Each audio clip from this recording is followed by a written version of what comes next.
Now you see a small, white, pediatric mannequin child sitting and eating a snack calmly. Suddenly, the child begins coughing, then goes silent, placing both hands on the throat, a clear sign of complete airway obstruction.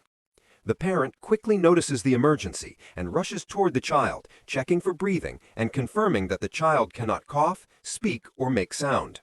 The parent immediately lifts the child while supporting the chest and gently leans the child forward.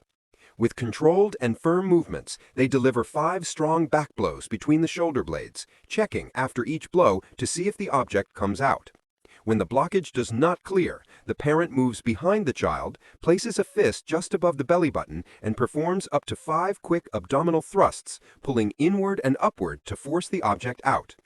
The parent continues the sequence, 5 back blows followed by 5 abdominal thrusts, until finally the obstructing object pops out and the child gasps, taking a fresh breath. The parent immediately sits the child upright, checks their breathing, reassures them gently, and stays close while monitoring for any distress.